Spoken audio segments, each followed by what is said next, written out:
Hello and welcome to the News9 Plus show on the world's first news and current affairs OTT platform, News9 Plus. Israel has just carried out the mother of all microsurgical strikes. Thousands of pagers used by top Hezbollah leaders and fighters exploded, killing 12 persons on the 17th of September. Now, in the second wave of blasts, on the 18th of September, walkie-talkies exploded, again targeting Hezbollah operatives. Now, there is the Internet of Things, and there is Israel's explosives of things. It was a classic Trojan horse operation that's being traced to Israel's secretive Unit 8200, which specializes in cyber warfare. But the years of planning that went into this operation, floating dummy companies in Hungary that bought these Taiwan-made pagers and laced their batteries with plastic explosives, suggests other Israeli agencies were involved as well. Now, this is the perfect counter-terrorism operation. Israel has struck back at Iranian proxy Hezbollah, which it has been fighting for years. It's an operation without parallel.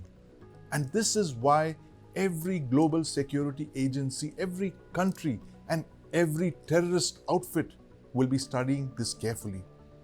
But what are the implications of these Trojan horse attacks for a country like India, which has only recently started emphasizing on indigenous information communications technology equipment? Can another country use this method, this Trojan horse attack, to target India's security agencies, its armed forces, its lawmakers, its decision makers? And why must India accelerate its own domestic ICT ecosystem? Joining me to discuss this today is Lt Col Rajan Pavithran, military intelligence veteran and a member of India's national security system. Colonel Rajan, welcome to the News9 Plus show. Thank you, Sandeep, for having me on the show. I have in the studio with me my colleague Deepak Bhadana, who's been tracking these wave of attacks in the Middle East. But I want to start by asking you this, Colonel Pavithran, as someone who's constantly flagged the threat of imported hardware and software in India's ICT networks over the last decade, why are these blasts a wake-up call for India? This definitely is a wake-up call for India because we have till now, like I've been constantly saying, allowed foreign products to control our ecosystem. When I say this, you might say that we are a global IT superpower. That was the narrative. But for the last 3-4 years, we realized we are not. We are just been an outsourced sweat workshop, and we have left ourselves very vulnerable. Our entire national ecosystem, which I have been trying to highlight for quite some time, is dominated by Chinese hardware and software at the core and American systems in the military. And in our commercial spaces, it is mostly a mixture of both these, countries' ICT appliances which are dominating. So, when you look at it from that perspective, you realize how vulnerable you are. We're vulnerable indeed. But Colonel Pavithran, illustrate for our viewers a scenario of how a hostile actor could use this modus operandi to target India's security forces, its lawmakers, its decision makers, the core that makes up India's security system. Okay, when you look at modern times or the information age, what makes us modern and part of the information age is we are all constantly surrounded and constantly consume and use information and communication technology appliances like a smartphone, like a laptop. Maybe it can be a Amazon Nest, appliances, smartwatches. We are constantly surrounded by these. That's what makes it highly technology intense ecosystem. Right. And other than that, a lot of things which we take for granted in our critical information infrastructure, whether be it banking, whether it be the stock market, whether it be the power ecosystem, everything, be it industry, logistics, what have you, is infused with information and communication technologies. Right. But, illustrate for us, for instance, this operation we don't know what it's called, but Operation Trojan Horse is an appropriate name for it. Could this be used to target, say, the Indian military? If you want to, say, target a certain specific group of people, is there a danger of this really happening? The fact that you've said how heavily our ecosystem is penetrated by foreign hardware and foreign appliances, foreign components. Yes, definitely. The Indian military, since we do not have homegrown appliances, is heavily dependent upon appliances bought from foreign companies. During Snowden revelations, we realized that all these are backdoored, right? And but we continue to accept something called air gap systems. Yes. Which in the Snowden revelations itself, it was very apparent that there are no air gaps, because they even brought out pictures where hardware and yes. Software appliances were injected into systems or implanted into systems to beat the air gap. But somehow we never transited to. We are one of the few countries which do not take measures. Right. And there is something called the Global Cyber Power Index, which is brought out by the Kennedy Belfer Center, based out of Harvard. It's a very comprehensive document based on multiple parameters, which show nations based on their capabilities and intent. So India is shown as a nation which is lacking capability and surprisingly lacking intent, in spite of Atmanirbhar being pushed by this present government. So that makes us extremely vulnerable.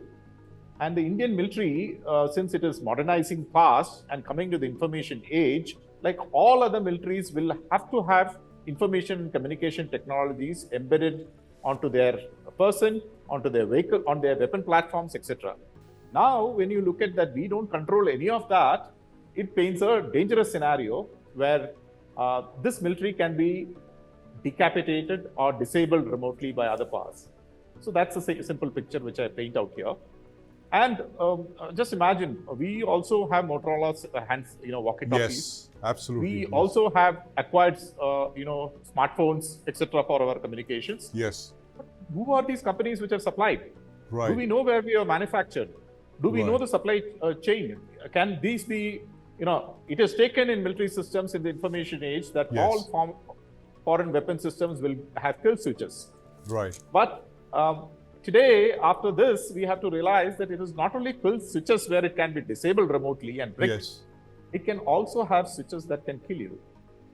From the cyber domain, you have now come into the kinetic domain of operations. That's a very important. That's the very important observation, Colonel Pavithran. It could only come from an information warfare expert like you. That from the cyber warfare domain, you've actually transited to kinetic operation. That you have possibly for the first time, you have a cyber attack resulting in the death and maiming of several of these Hezbollah fighters. Of course, we always learn from these kind of operations. And Deepak, you've been listening very patiently. You have a question for Colonel Pavithran. You've been tracking this story closely. Sir, let me take you back to your point about Snowden. Now, almost a decade ago, Snowden had told us about how Western intelligence agencies have infiltrated, the entire ICT world.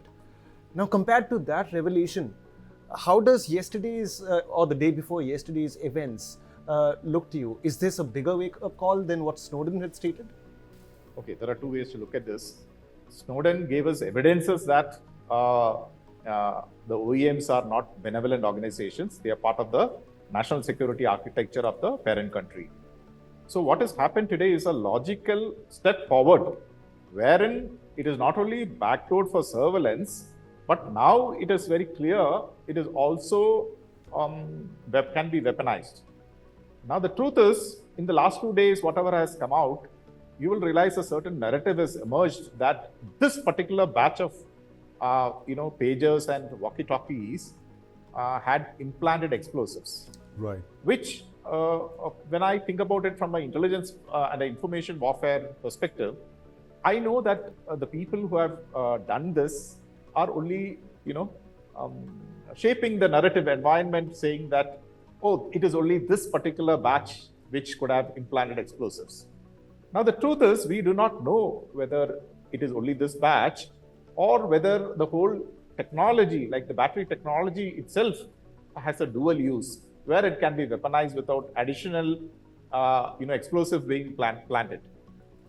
So that is where we are. And as on date, we need to go on the assumption as a military man and as an intelligence professional, we need to work on an assumption that the technology itself is dual use and it can be used to kinetically disable another adversary. Back to you. That's very alarming. The fact that at the very core itself, the system is compromised at the raw material stage. If that's what you're suggesting, Colonel Pavithran. But this point that you made about the global supply chains being infiltrated, and this is what the Israelis have done against Hezbollah. Of course, it suits Israel's national security objectives to target Hezbollah, but there's always the prospect of this blueprint being cut-pasted by another country against India. And you just mentioned a few countries which have very deep hardware supply contracts with India, who've supplied a lot of ICT components, hardware, software to India. I was just looking at what Major General Mandeep Singh just shared today. He's a IDSA scholar. He's just put out this image of a heat map which shows the geospatial mapping of mobile phones across a city. This is the kind of data that can be easily accessed by service providers.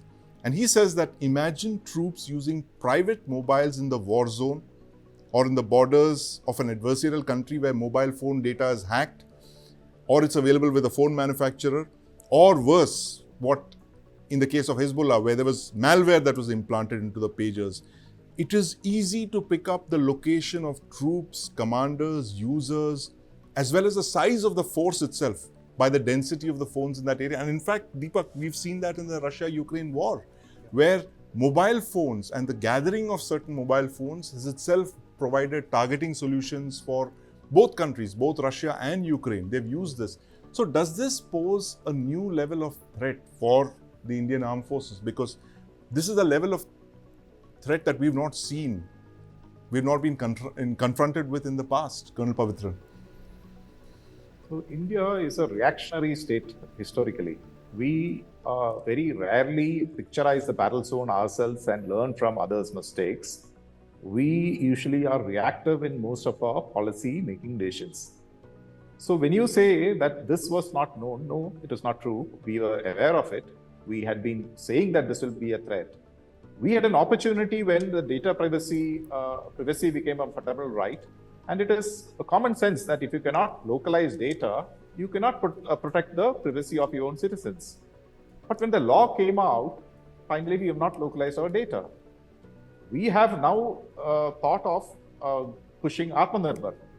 But the evidences show that we have not moved much ahead. The policy initiators for Atmanirbhar, people like me have argued, are not comprehensive or cohesive. We have ensured that competitors within the government system are the people enabled to create this private ecosystem for Atmanirbhar. So there are certain fundamental things which we need to look at. Why is such a thing not taking place in India? Why is our nation not pursuing correct policies and strategies? Why are we not able to visualize the battlefield? And why are we not able to put those, policy decisions in place to create the infrastructure needed for protecting that battle space or the security of this nation? If you are not a national security expert, how can you be in charge of national policy, which can endanger even the survival of the nation? Right. What sort of transient security or economic prosperity are these when it can all be destroyed, maybe at the stroke of a button? Right, absolutely. It can be, destroyed. With the Indian state can be challenged indeed by these kind of operations. But it's a big wake-up call for us, Colonel Pavithran. These attacks. One is not disputing Israel's right to strike at Hezbollah. They are at war with Hezbollah. It's a question of survival for Israel. The danger, of course, is, as I've repeatedly said, it is of other countries using this blueprint to target India. And not just countries. You have Non-state like actors. Non-state actors. Absolutely. Or deniable non-state actors, as we've seen in the neighborhood. But, Colonel Pavithran, now that you've mentioned this as a wake-up call for India, what is it that we need to do really in the next couple of months? Learn from these lessons, and what must be put in place to ensure that our decision makers, our military command and control is not targeted by similar such attacks? Okay, so what we need to do is we need to firstly have a tabletop discussion at a national level on what would it take. Now, if you expect the same team which has till now curated affairs to reach a different decision, that is not going to happen. If you insist with the same team, it is called reinforcing a failure. So it needs I personally feel it should be an all-party call, so that politics, it is benefit of politics. Right. And the political class firstly needs to get together and say, it is time to take this particular thing seriously. We are in serious trouble. How do we go about fixing this particular issue without finger pointing? From there can come a blueprint. Now, let me point out one thing. Hezbollah is a declared terrorist state, a terrorist organization by multiple states. Yes. Whatever they do, and since they have got formidable enemies in the form of Israel, and they have survived for so long, look at the precautions they will take in case of their procurement. Right. They would be highly secretive. Right. In spite of which, if people could create an ecosystem which was poisoning their particular purchases, think how vulnerable are we as a nation which openly take out tenders, go for L1 negotiations, keep purchase orders where people can gain this whole ecosystem and even sell below cost price to supply. If there has been no course correction, there is something seriously wrong with how we have been handling this, whole, let me say, our national security architecture. We need a totally de novo look. Back to you.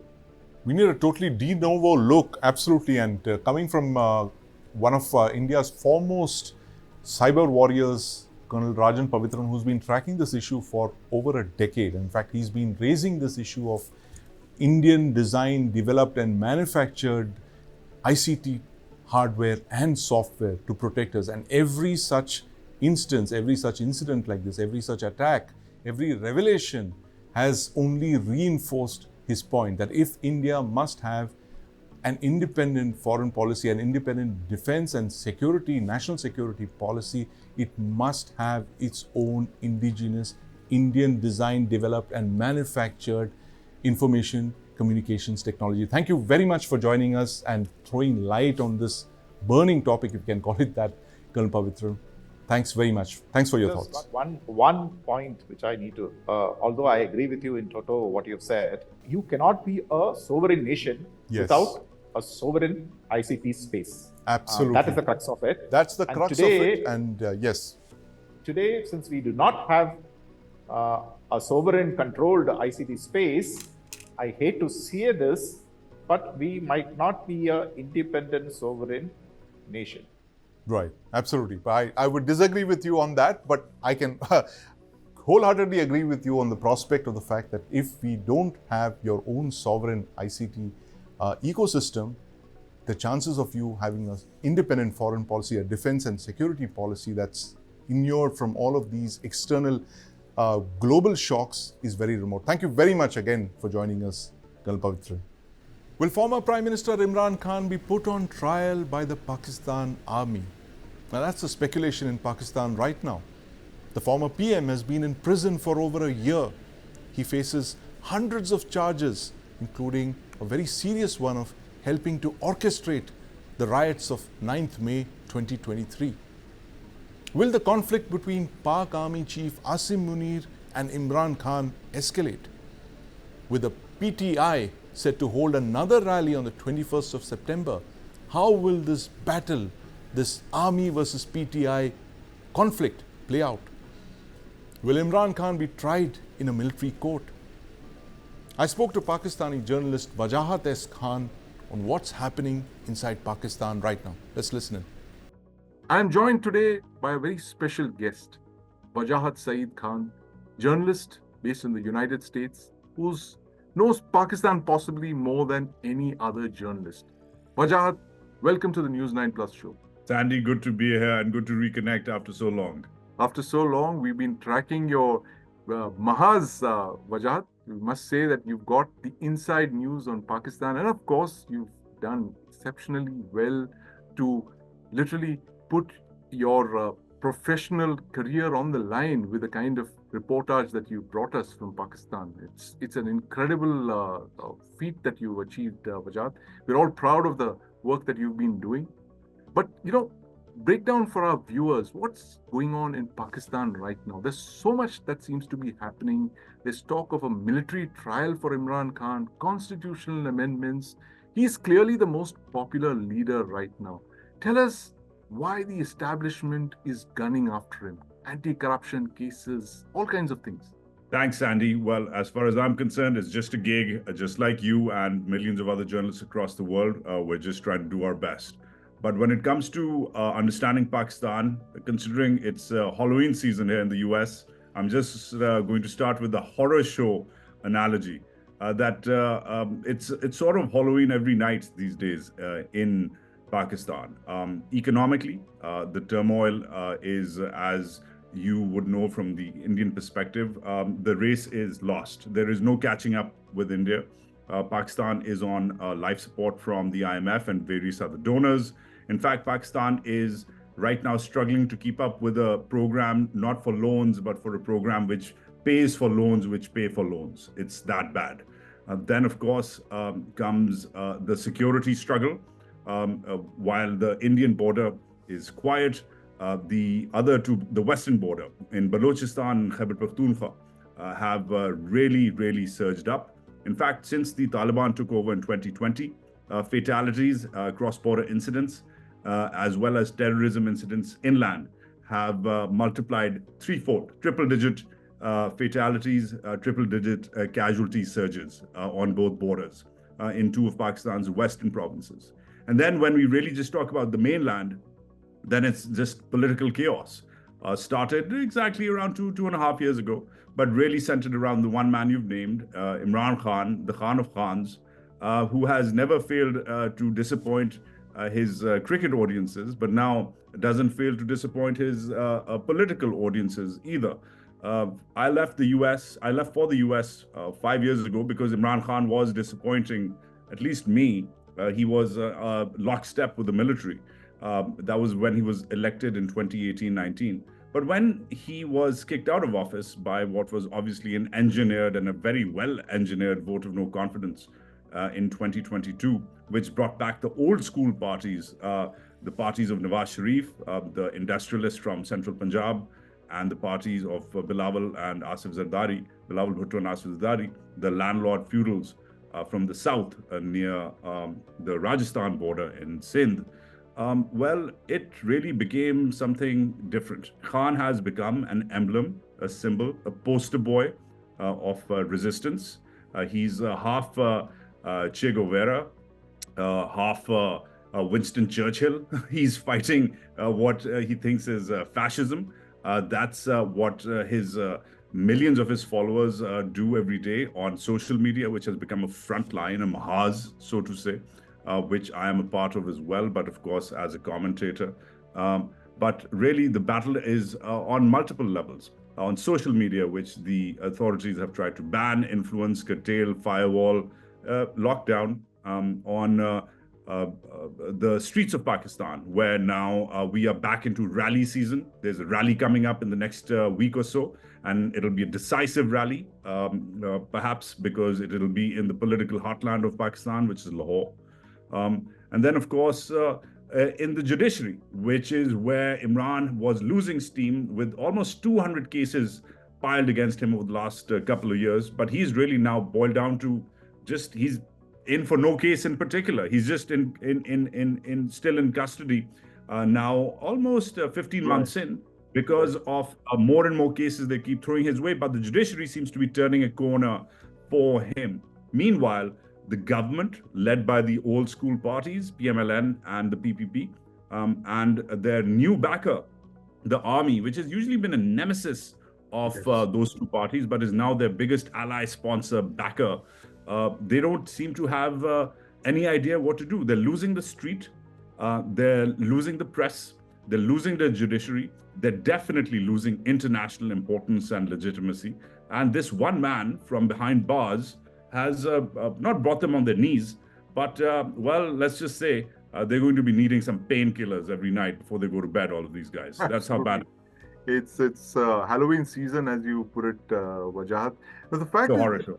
the horror show, unending horror show, and troubles, as you said, they come in battalions. Now, tell us this: how did Imran Khan, who was seen as a poster boy for the army, a puppet, as they called him a couple of years back when he was brought in an election, how did he turn against the establishment? And how did someone who was seen as a creation of the army turn on the army? And today he is the most popular leader in Pakistan by far. His party won the maximum number of seats, fell short of a majority. If the elections had been free and fair, there's no doubt the PTI would have won by a landslide. Explain for us, for our viewers, when did Khan turn the corner and become what he is today, this Che Guevara figure that you mentioned? Yeah, good question. So I think firstly, it's unfair to say that Khan is a poster boy or was a poster boy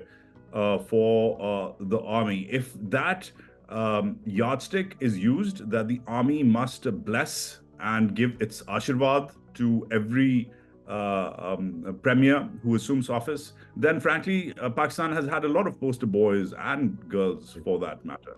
Zulfikar Ali Bhutto, of course, the famous prime minister who was hung by the army in the 70s. Well, he was a product of the army's cabinet in the 50s and 60s when he was foreign minister in a military regime. Nawaz Sharif was the chief minister of Punjab, which is where he started off in the 80s. In politics during a military regime. These guys were patronized, backed, in fact, created, groomed, to use a word from GHQ. So everybody who's ever assumed office in an interim role as premier or even as in an elected capacity has always had army backing. Now, to what extent have they had army backing? To how much election engineering they've enjoyed from the military and the intelligence apparatus which the military runs, that's a separate story. But I can tell you very clearly that Imran Khan was never a poster boy. However, much like any other politician who was gunning for the top office before him, he needed military support. He got military support for the military's own purposes. But when those purposes ran out, between he was premier for 2018 to 2022, when those purposes ran out, when the military thought that it would decide to repivot, perhaps there was too much of a game changer in him. He was trying to do his own thing in the Middle East. He was definitely going eyeball to eyeball with Prime Minister Modi, especially after the Pulwama incident, which we saw before the turn of the last decade. In all of this, Khan was emerging as not much of a thinking man, but a man with his own mind. Let's just say that. He had a mind of his own, perhaps not the greatest foreign policy strategist in modern history, but definitely a man who wanted an independent foreign policy. He managed COVID pretty well. When things were good during his regime with the army, they were good. Pakistan did a pretty good job, definitely a better job than any other country, including India in the region, to curtail COVID casualties. But when things were bad, well, this is bad. I think the psychoanalysts at military headquarters have not really done a very good job in assessing that this man, one of the greatest cricketing minds, one of the greatest leaders in modern sports history, well, he had ideas of his own. And while he used support, like any wily politician would, to get into office, he also went for them when they kicked him out. I think they misread that. Plus, there's always the Pathan X factor, Sandy, which cannot be counted out. The man's a Pathan. He's a loose cannon like the rest of us Pathans. Absolutely. Never anger them, whether they're in politics or in the media. You can't count them out. Yeah. So Wajahat, now, one of my favorite Pakistani movies is this iconic film from the 1970s, Maula Jat. Of course. And you spoke about Imran Khan becoming his own man and coming into becoming a politician of his own standing. Now, what about the other man in the equation? Is there a Noori Nut in uniform at GHQ Rawalpindi? Is this actually a battle between Maula Jat and Noori Nut? You know who I'm talking about? General Asim. Yeah. Absolutely. Maula Jat, of course, the legendary Punjabi warrior, Noori Nut, his nemesis. I think there is clearly Noori Nut, and this is not just me saying this. Imran has himself said this, that this is really about, this is personal between him and General Asim Munir, who is technically just a grade 22 officer, like every other military general in the subcontinent, but a little more than that beyond. He's de facto the ruler of Pakistan, if not de jure. So yes, because the military wields so much power, and because it is a very, very disciplined institution, even if it is about between Asim Munir and Imran, even if it is, Sandy, let's just go with Imran's narrative that Asim Munir is compromised, that Asim Munir has done deals with the Nawaz and the Bhuttos and the Brits and the Martians and everybody else in the middle, right? Let's just go with Imran Khan and his party's narrative that Asim Munir is compromised. Then, even then, Asim Munir is nothing on his own without the backing of the 750,000 man Pakistan Army, Pakistan Navy, Pakistan Air Force, and very importantly, Pakistan's ISI, which is a state to itself, and which, by the way, he has the distinction of being one of the few army chiefs to have commanded that organization. Possibly only the second DGISI to become army chief. Correct. General Kayani. Correct. The first DGISI was General Kayani, and it was under General Kayani's regime when the Mumbai attacks happened, just for context for your viewers. So yes, the tradition of the army being ruled, the army being run by a non-intelligence background general has been broken by Kayani, but it's really gone to the next level with Asim Munir. And the ISI, as you know, as any Indian would know, the ISI has a role in the region, of course, but it's also got a role within Pakistan. And a lot of Indians might not be very well versed that intelligence agency run by the military polices internally as aggressively as it patrols externally. And that is what the ISI is very good at. It might not be very good at, for example, its a military role vis-a-vis India, as we saw in 65 and 71, and perhaps even in 99. But it's very, very good internally. It's way better, let's just say, in policing Pakistan than it is at pestering India. The political wing of the ISI. But you know, Bajat, sorry to interrupt. And that's what he's got the backing of. And that makes him that makes this more than just personal. It's actually, he is the institution. He represents the institution of the Pakistan military. Faiz Hamid is the other person I want to ask you about, talking about DGISIs. You have a former DGISI in prison. Unprecedented again. It is. Several three-star generals have been court-martialed in the past or investigated, but not tried and imprisoned this way, which goes on to underscore that how Asim Munir has succeeded by hook or by crook, but I would say by sheer discipline of what the Pakistan Army stands for. The Pakistan Army has several weaknesses, but its biggest strength is its discipline. Right. And the fact that there hasn't been a colonel's coup like there have been in countries further west of Pakistan goes on to indicate that it has that solidarity, that it will fall in line with the chief, even if the chief is giving illegal orders, or even if the chief seems to be out of his mind, which seems to be the current case, where the army is plowing through, bulldozing through with the chief's orders and vision to really go all out for Pakistan's most popular man, Imran, and his supporters, millions of them, even at the cost of its own popularity. But More than that, beyond the street, the case of Faiz Hamid is interesting because Faiz Hamid was not just a personal rival for the chiefdom of the army. Between Asim Munir and Faiz Hamid was a race of who would become the military chief. Faiz Hamid was Imran's favorite. That's one of the reasons Imran fell out with the army, because Imran wanted to, well, sort of gerrymander the army's protocol and promotion possibilities when it came to supporting Faiz Hamid. But also, Asim Munir has a lot of problems internally to deal with. There are a lot of officers, or at least there were a lot of serving officers, who like Imran Khan. And you know why? He's a likable fellow, because that's what the army's been telling not just the rest of the planet, but also its own men and women and officers and soldiers for the last almost 2 decades. The army's biggest problem about Imran Khan is the army itself. They have convinced through their intelligence apparatus, through their media apparatus, through their propaganda apparatus, Pakistani soldiers and Pakistani civilians that the Nawaz and Bhutto regimes are corrupt. And this is the third option. Please vote for him.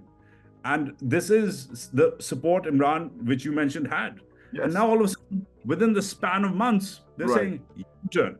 And you can't do an about turn. Maybe in a military marching band, you can, but when you actually drink the Kool-Aid, in my case, Gatorade, when you drink the Kool-Aid, it's difficult to move on. So, Faiz Hamid is an example of Asim Munir's problems within the army, where hundreds of officers, besides Faiz Hamid, have been arrested or fired or sacked or suspended or investigated for supporting or having sympathies for Imran Khan.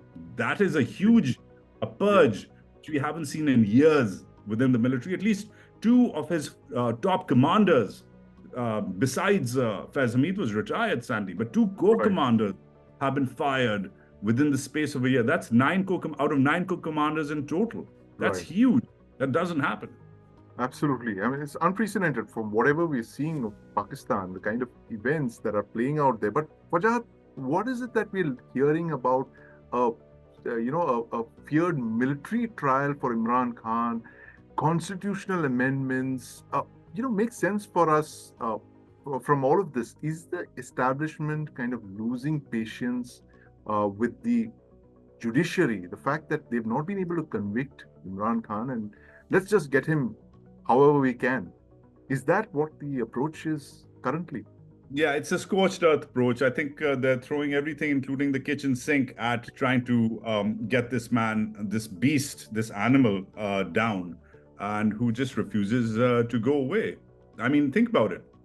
Almost 15, 16 months now in prison, and he's still, according to every survey, poll analysis, still powerful.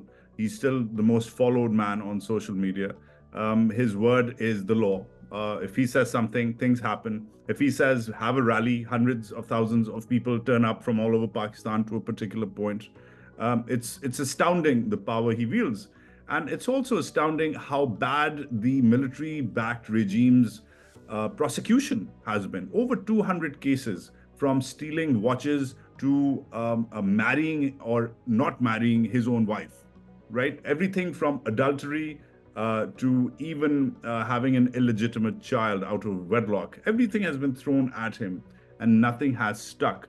It shouldn't be Imran Khan anymore. It should be Teflon Khan. Because Khan, indeed. Yeah, because nothing sticks. But the more disturbingly, beyond, this isn't beyond Khan. The constitutional amendment, the 26th constitutional amendment, which you just mentioned, is actually beyond Khan. Khan's what, in his early 70s now? Even if he comes back, maybe he gets another term, maybe he gets 2 terms. Right. But the fact that the constitution is being changed to make sure that he doesn't return, to make sure that the people currently in power, like the Chief Justice of Pakistan, who's anti-Khan, like the army chief who is anti-Khan, like this dispensation which is anti-Khan, remains on. They're literally changing the constitution to keep him in prison or his party banned, Sandy. That's how much of a threat this man is. He refuses to go away for them. And that is a cost the rest of Pakistan will bear, because what they're really trying to change is the structure of the judiciary, the structure of politics, the structure of bureaucracy, and not to get into too many details, but Yes. millions of Pakistanis not even born today will Right. bear the cost of the structures they're trying to change. And I hope that this the latest campaign by the government and the military to change the constitution, to make it to make the judiciary less independent, really stops. And because it's beyond Khan, I think that the best way forward right now is for all parties to sit down and talk it out, which is the Right. way civilized nations work. And talking of leaders, extremely popular leaders like Imran Khan, I can't but think of one leader from 1971 who stood up to the Pakistan military. You've mentioned that in the past as well, Wajat. Sheikh Mujibur Rahman. Do you see the military getting a second chance now with Imran Khan? That let's not make the same mistake that we did with Sheikh Mujibur Rahman in 1971. Let's talk to Imran Khan. Do you see the military actually coming around to this? Or will they take the other darker route, which is 1977? Zulfikar Ali Bhutto, we know what happened there with Ziaul Haq judicially assassinating a former president of Pakistan. What's your take on this? Yeah, I like your time traveling to the 70s. Spot on. And firstly, it's not just you or me who think about it. Imran himself has warned about not recreating a 1971-like crisis, and he's done it much to his chagrin. In fact, they've thrown a couple of cases at him for mentioning Sheikh Mujibur Rahman, the Bengali leader from formerly known as East Pakistan, current Bangladesh dispensation. Yes, you're right. There is that comparison drawn, but there's that old saying, Sandy, and who would know this better than you? You're a military historian yourself. That the only thing more difficult than putting a new idea into an army is taking an old idea out of it. And these guys think like infantrymen. They think like they need to get from A to B, and they have X many men, and the obstacles have to be surpassed with one form or the other. And they will take hits, but they have to get to the objective. Right. The objective is political elimination of Imran Khan. They're perhaps not really in touch with the street. They're not really reading the media well. I don't know what sort of newspapers they're reading, but clearly controlling Pakistan through a scary North Korea-like apparatus is not going to change Pakistan. The comparison to Bhutto is often drawn as well, but let me remind you, when they hung Bhutto in 1979, Bhutto was not very popular. Bhutto had, in fact, gerrymandered the election. Bhutto, the country wasn't, sure, there was no social media at the time, but hundreds of thousands of people were not collecting in Lahore and Islamabad for Bhutto. People weren't marching the streets. People weren't distributing T-shirts. Not that there were T-shirts were popular at that time. But anyways, what I'm trying to say is that Bhutto was a charismatic figure, yes. He did go to town on the army, yes. They did go to town on him and kill him, yes. But was he as popular as this man from this moment? No. And to go back to your 1971 problem, Pakistan's western provinces, which clearly back Imran Khan because A, he's popular there, B, he's a Pathan. Pakistan's western provinces have sort of become its East Pakistan now. They are downtrodden, they feel isolated, and it's that sliver in the middle, that Punjab, Sindh sliver in the middle, which always felt like it could represent Pakistan, which first the Bengalis fought with in the 70s, and now the Pathan and Baloch are fighting with in the 2020s. It's really 50 years later, the Punjabis have already done what they did to the Bengalis in the political imagination and narrative. And now, in the same political imagination and narrative, the Pathans and the Baloch think that the Punjabi and the Sindhi complex, the establishment or the militablishment, which rules Pakistan, is out to divide it yet again. So there are clear connections to the ethnic component of all of this, which we never talked about, which is the least talked about in all of this.